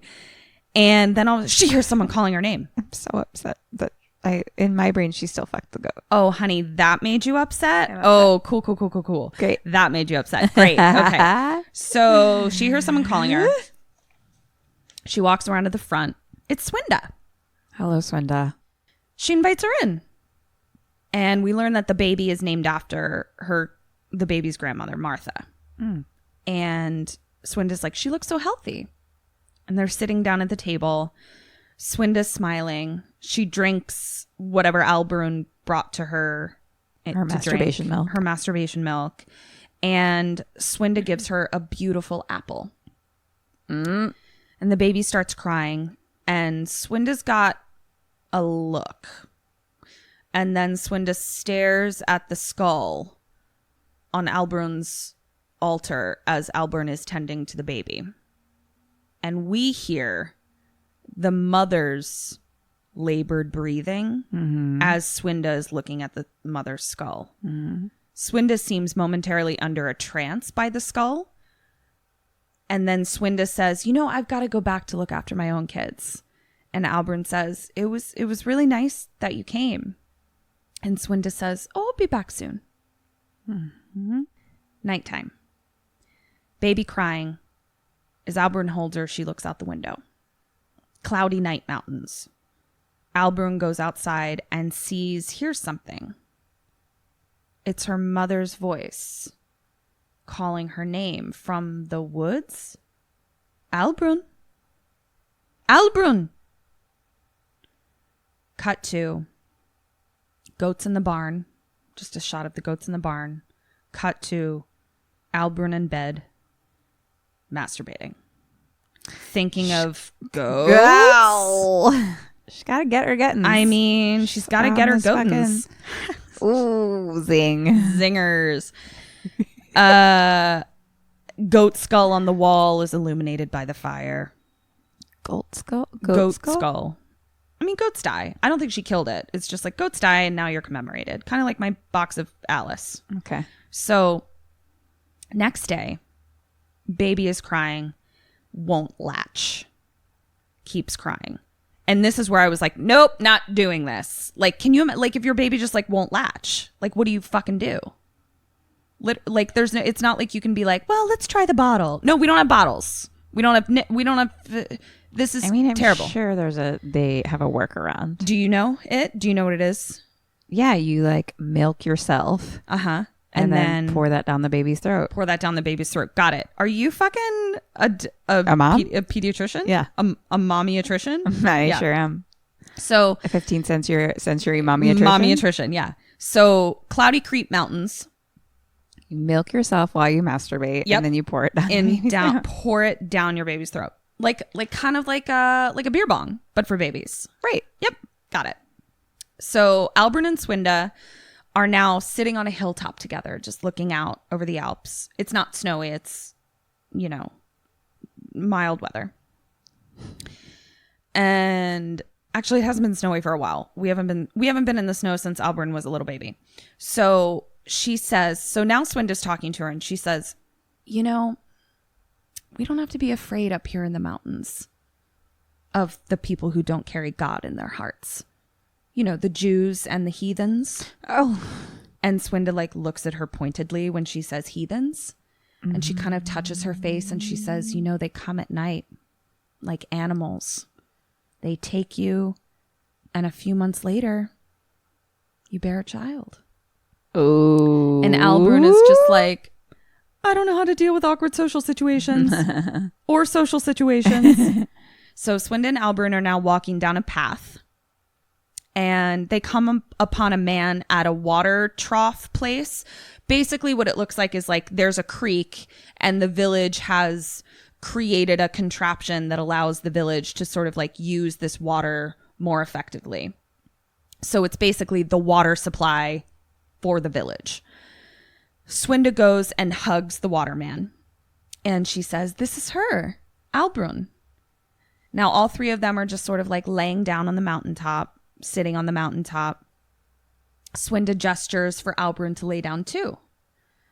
Stormy cloud mountains. Swinda eating an apple and juice sort of spills down her cheek. She giggles. Mm-hmm. Then she whispers something to Water Dude. And then Swinda sweetly brings Albrun to lay down and is sort of like resting her head on her shoulder. Mm-hmm. Sort of holding both her shoulders down, but like smiling and resting her head on her shoulders. And then she whispers in Albrun's ear, it's disgusting how you all stink. Your stench. Kim. What the fuck? At that point. Yes. What do you do and what does she do? I punch her in the face and run away. Okay. Maybe headbutt her. Depends on my positioning. Like a goat? Yeah. Yeah. I mean, I'm feeling more headbutt, but I don't know. I can't really see the exact positioning, but feels right. And be like, oh, I knew I shouldn't have trusted anyone. Back to isolation.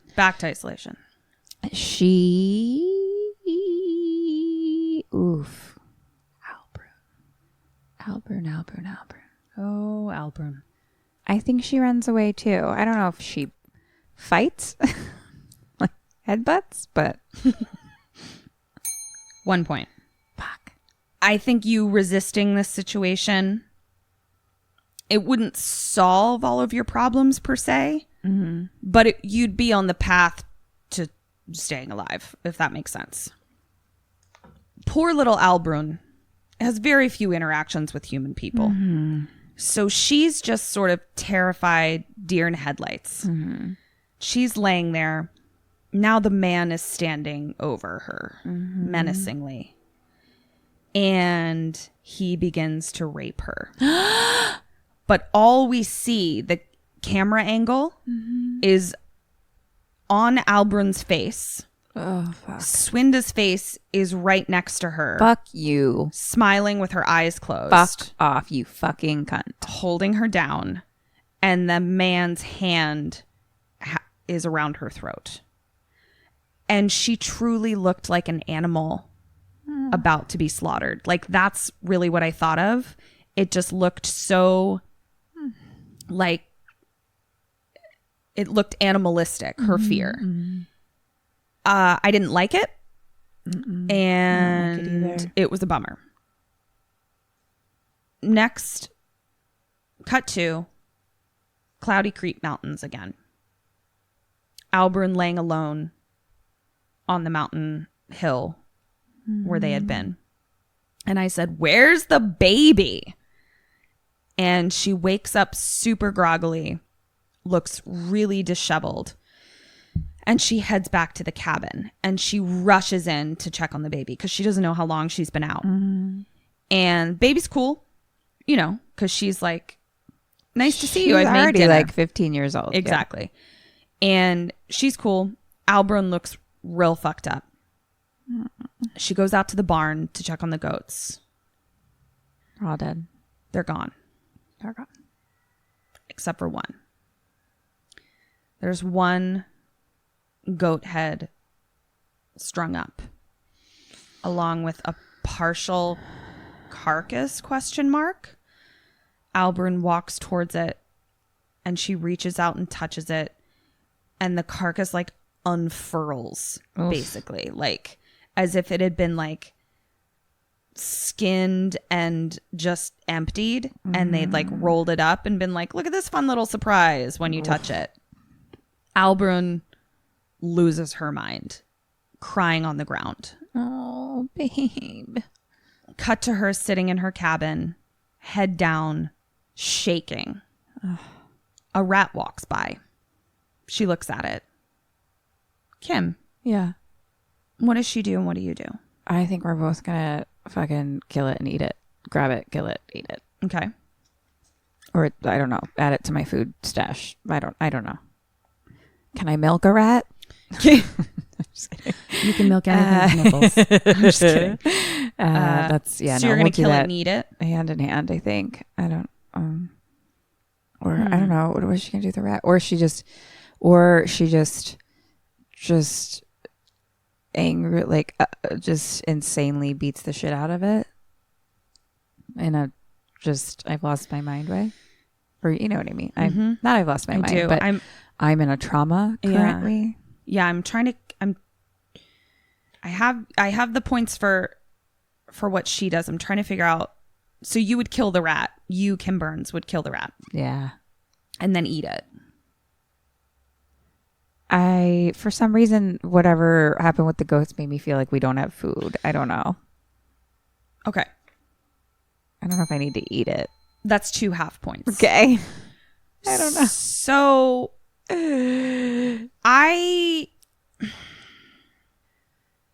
Albrun's pissed, which means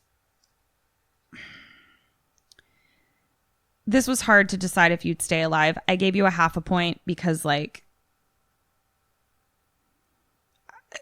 the chain of events may not have happened had you not done what's about to happen, but also who the fuck knows. Okay. Cut to her walking. She's carrying the dead rat. So that's why you got a half point, because she did kill it. Okay. She's walking back to the water place where the dude was and where the water supply for the village is. And she drops that rat in the water supply. Oh, go ahead, girl. But that's not enough for her. She also takes a shit on it. Straight up poops on that rat. Yeah, she does. And it's a German film, so they were like, "Want to see the poop? It's right here.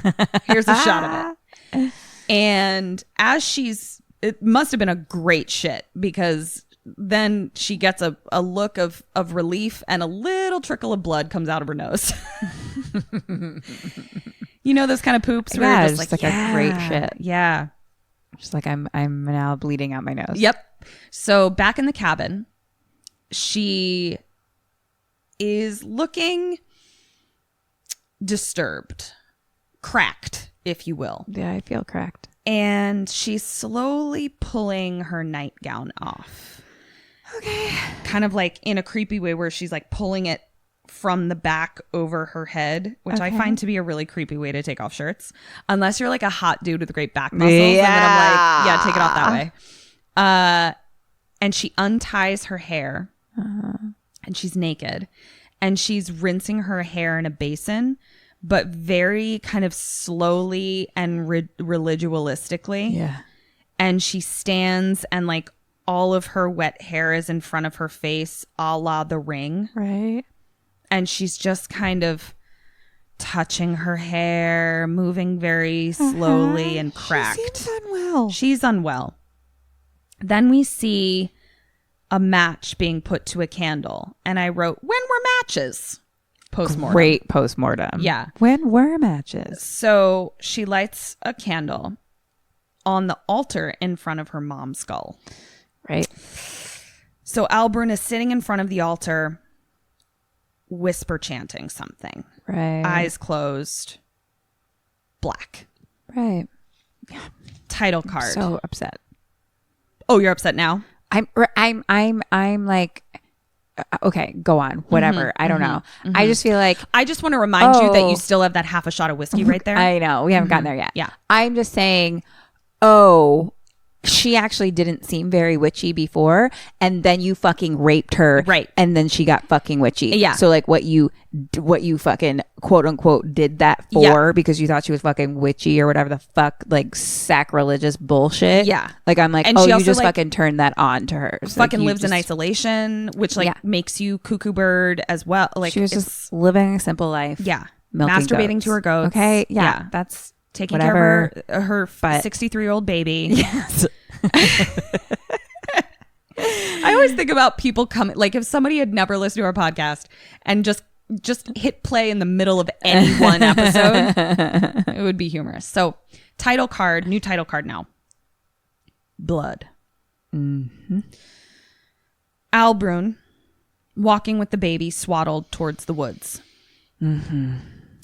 And she sees bodies being wheeled out from the woods by like a priestly dude. Not like a priest, but like the priest's servant, if you will. Right. Bodies wheeled out from the woods. Literally in wheelbarrows. Okay. Like from the village, they're being like, because the bodies get taken to the ossuary from the village. Mm-hmm. So she follows it for a little bit. They are in fact being taken to the church ossuary. And there's a bunch of bodies being burned. Interesting. From the village. And I wrote, bitch done rat shitted the village. And she smiles at her baby. I mean, you know, sometimes you got to rat shit a village. Yeah. I mean, don't rape a bitch. Yeah. Or she'll rat shit you. So 100. She's walking back through the woods. And she's looking at the trees in awe. She's just like, nature is amazing.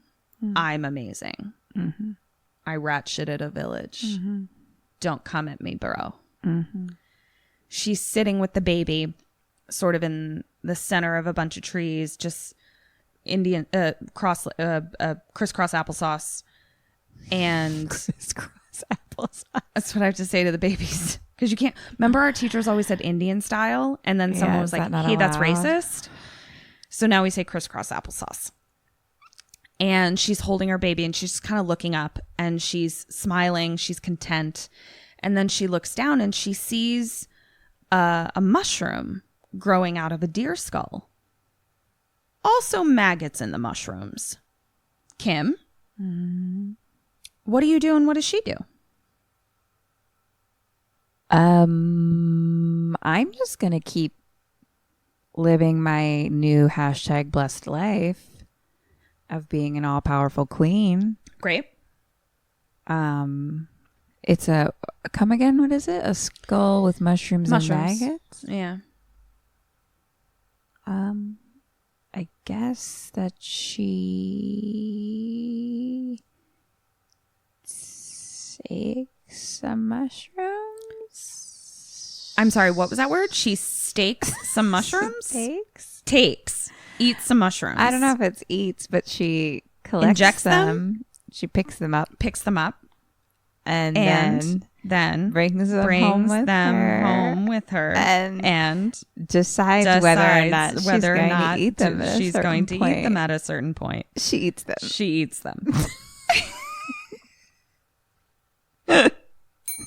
2 points. You're a bitch.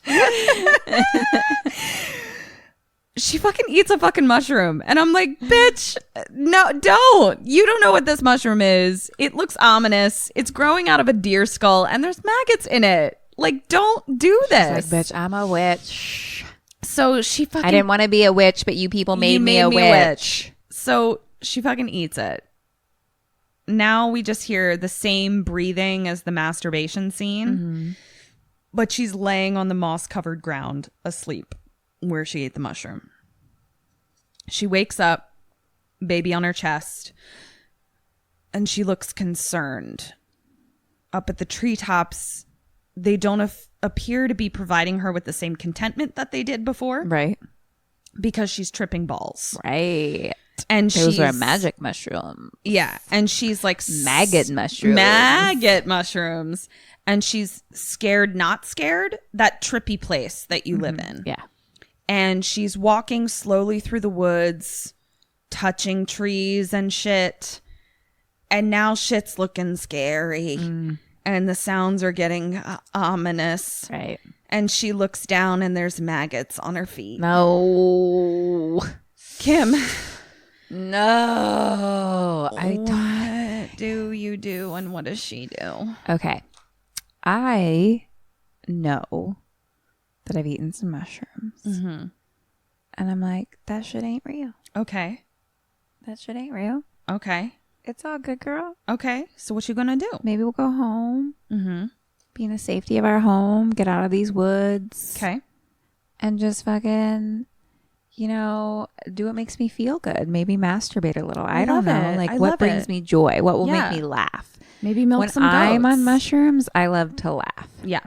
If I had a shower curtain. I thought you were about to say, when I'm on mushrooms, I like to masturbate.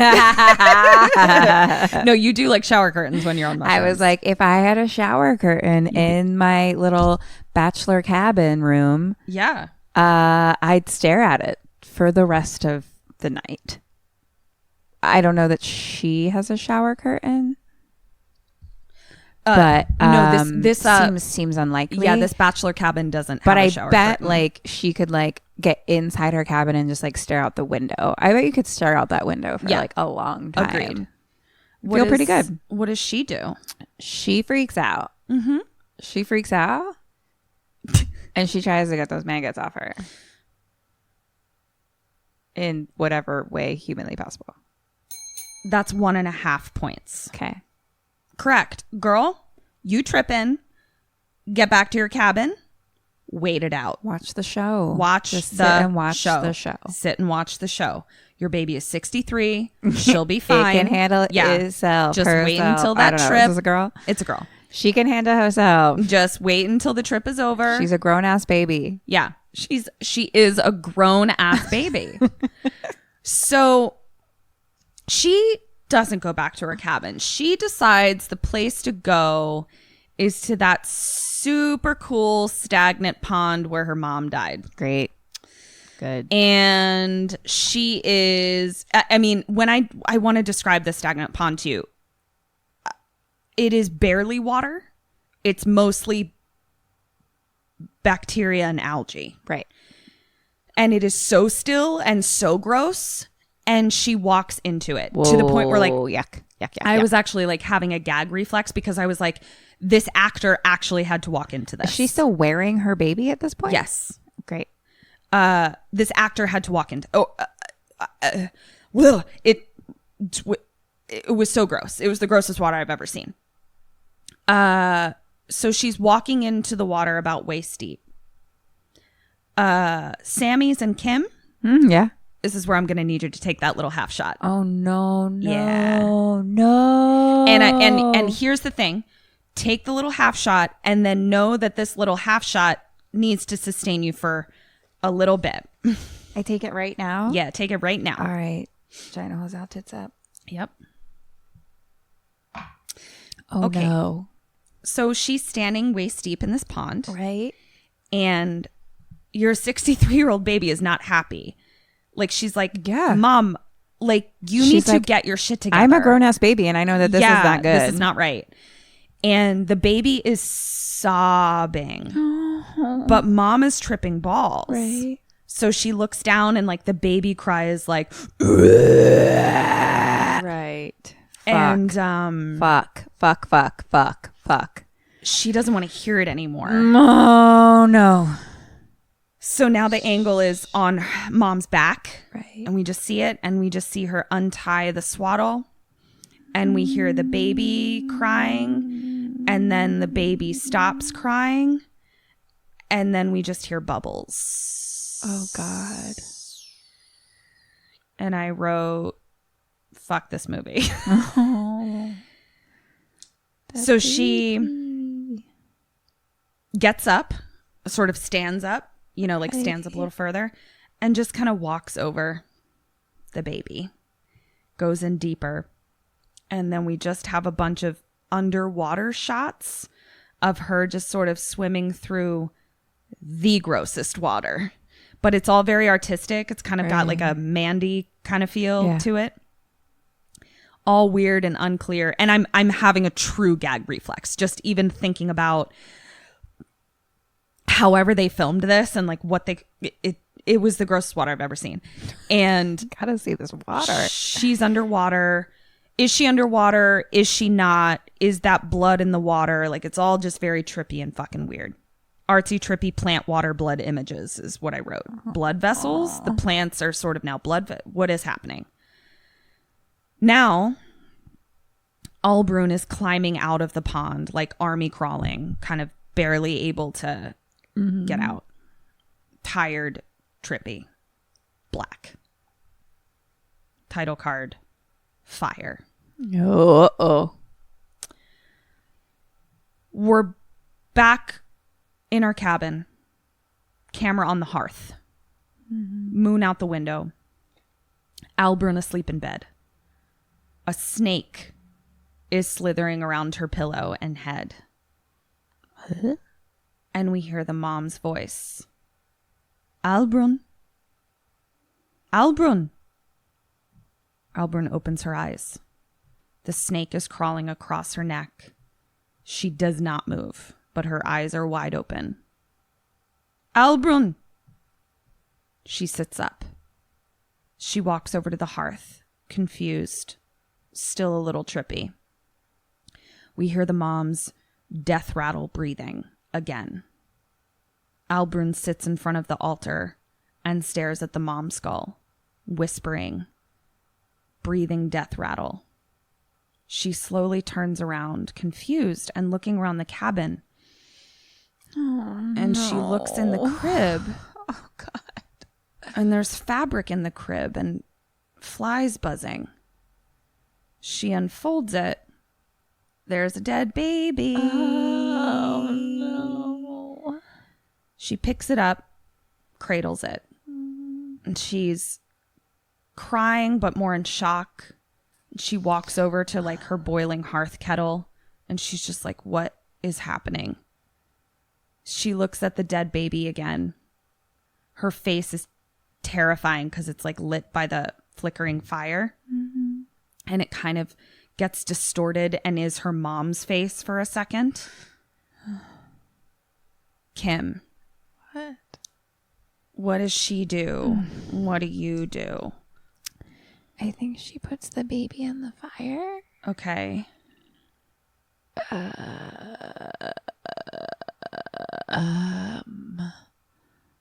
I take a nap. I don't take a nap. Oh God.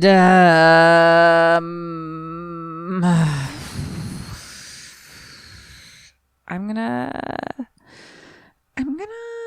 fuck. I don't know what to do. I wish I had a friend. Mm-hmm. I hear you. Okay. I'm gonna do this. Might not be the right choice, but I'm gonna do some more like mom praying, chanting. Okay. And ask my mom for help. And do whatever she says to do with the baby. 1 point for you in what she does. 1 point for her in what she does. Right. 0 points for you because I don't know if your mom is with it. Is totally with it.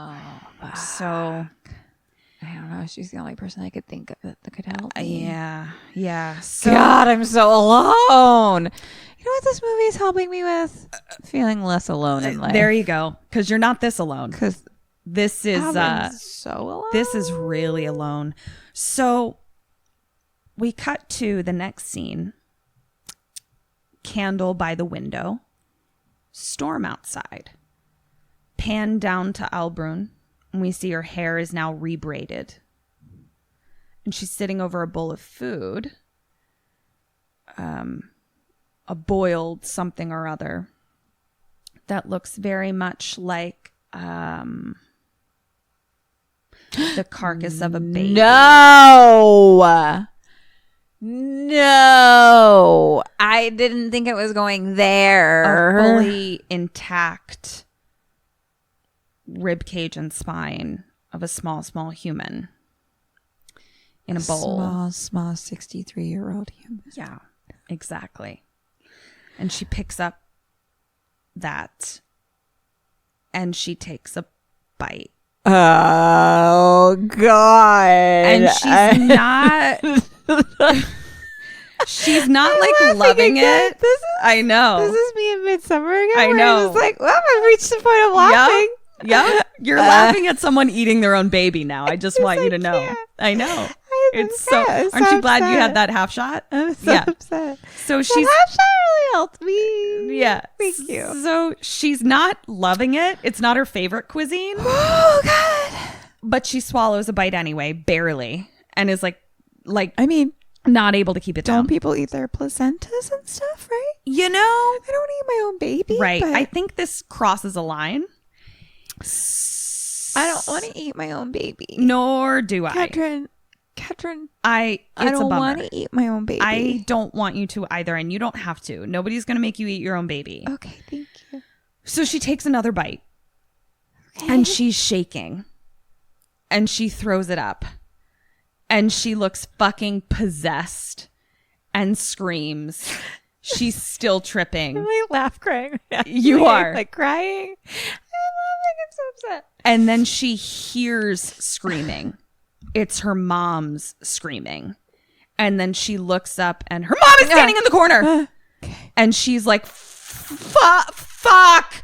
And she just starts running through the woods. And the death rattle sounds are following her. And she's still fucking tripping. Cut to Morning Mountains. Albrun comes up over a beautiful hilltop. It's like the sun is barely risen. She stops, looks out at the mountains. Her eyes are milk white. She lays down, small smile. Shot of her body from afar. So we see like the hilltop and then her body, and then beyond her is like mountaintops. Mm-hmm. Backdrop of mountains. Her body spontaneously ignites into flame. What? Goodbye. I mean, I was going to swan dive off that mountain anyway. So yep. If I could do it in flames too, I'd take it. The end. That's it? Yeah. Cool. Cool. I mean, all I could think is when you were describing the end, and I was like, and then she swan dives off the mountain. The mountaintop. Yeah. If I could swan dive off the mountain and then burst into flames while doing it, that would be my answer. Mm-hmm. Yeah. I mean, that's not what's keeping me alive, but at a certain point. And then be like so charred by the time you hit the bottom that you literally just like explode into dust. Yeah. Yeah. Like you just are dust by the end. That would be great. I'd be into that. Yeah. Yeah. So let me total up your points. Okay. And then I might do a little bit more about this film in our postmortem, but I'll just give you like a couple things that I read. No, I'd like to discuss some things right now. Yeah. Okay, great. Let's do that. BRB. Hey guys, this is Kat and Kim, and we just want to let you know about our brand new Patreon we just launched. You can find us at www.kimandkatstayalive.com. And you'll also find merch on there. Check out our merch store and follow us on social media at kksampodcast. We love you. Bye. Okay. Yes. You got 14.5 out of 20. Pretty good. That's actually pretty really fucking good. Great. You only got 50% on your Dead or Alives, obviously. Also great. Yeah. So yeah. Ketryn, what the fuck I need to discuss this because you can't just be like, oh, we're done. Bye. Yeah. I'm like, no, I just burst into flames. I am her, she is me, and I just burst into flames on a mountaintop. We need to discuss this. So one of the things that I read, because I was just left so unsettled and also what the fucking, this is what they talk about is that this is an art piece. And they were like, audiences may be left frustrated at the lack of mythology. Okay. But it's basically just a study on what isolation and religious zealotness can kind of do to people. Okay. Which when I read that, I was like, I get that because all of this is based on and how an unwell mind responds to that. Right. Mm-hmm. So all of this is based on isolation. It kind of really doesn't matter if they're witches or not. Like the mythology of that doesn't actually matter. It really wasn't about being a witch. Because ultimately, they weren't doing anything to people. Mm-hmm. You know what I mean? Like if they're a fucking witch, they're a fucking witch. Who gives a shit? Right. It wasn't until they were fucked with that she like rat shitted the village and like all this kind of stuff. Yeah. But like ultimately she was just going like selling her milk, you know? But she felt so unwelcome in the village that like her isolation just became that much more. And then also the lore of her became that much more insidious. And like ultimately she may not have been a witch. No. Nor may her mom have been. Like it's just like they believed she was a witch. Exactly. And then like so she was like, I guess they believe I'm a witch, so I'm a witch. I don't know. Do I fucking light candles with a skull? And like people just keep telling me this. But even what she did was just like, no, she physically shit in a fucking thing of water and like put a dead rat in there. Like, and it's also like even the mom in her like creepy like come in bed, I'm gonna eat your period blood. She was dying. Yeah. She could have just had like a hallucinatory fever. Yeah, no, and all run those out into the things snow. Like it doesn't mean, but it can also be interpreted as this sort of like, whatever. And then, the igniting into flames is kind of inconsequential. It's like maybe it happened, maybe it didn't, maybe they're witches, maybe they're not, maybe whatever. But ultimately, it's just like don't fucking isolate people and don't judge people based on their religion. End of story. Or not religion. What the fuck?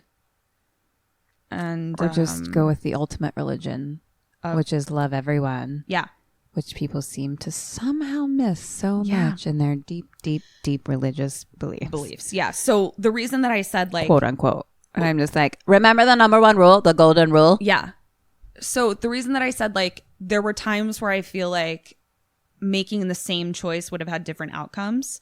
So I feel like right after her mom died, if she had gone into the village, even to the priest, and been like, I'm a poor lonely orphan now, she would have at least she would have been like religified for sure. For sure. But she also would have lived a different life. Yeah. And would have been like maybe accepted or whatever, that kind of thing. But then when she had not gone to the priest and then Swinda was like, come talk to the priest. It was ultimately like her being given back the skull of her mom that made all kinds of creepy things start to happen. And God forbid she be an unwed mother. Of course. God forbid. And the only explanation is that a heathen or a Jew came in and impregnated 100%. Her in the night. Yes. And now she's tainted. Of course. Yeah. It was great. And it did actually make me want to watch The Witch again because I loved this so much. Yeah, I was like, this gave me a lot of feelings. Yeah. All I remember the feeling of The Witch was boredom. Mm-hmm. So yeah, I'd love to know who we were at the time we watched The Witch. What was for real, guys? Like, this might have been on us. Mm-hmm. We've lived a life. Yeah, we've had like, lots of things. When were we? When were we? It would be nice to know. I do want to see when it came out. Yeah. It's so because it's not even like I watched it in a fucking like living room with people around or something. No, we went to the theater. Yeah. Like remember seeing it in the theater and being like, I'm bored. So that was Hagazussa.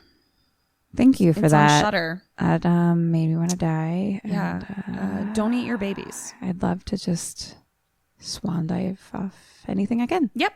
Great. We're gonna swan dive off this podcast. If you could just go ahead and follow us on the shits. We work really hard on our social meds. I on Twitter, and Kim on Instagram. We're at kksampodcast.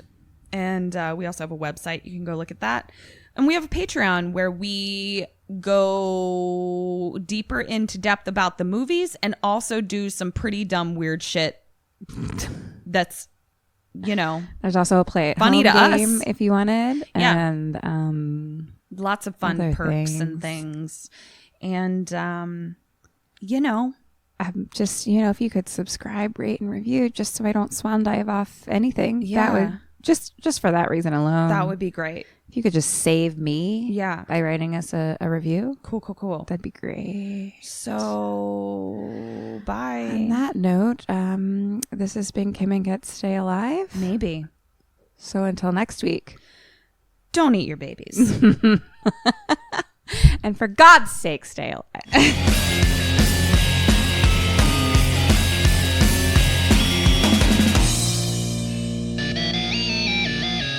Ghosted me. I'm done.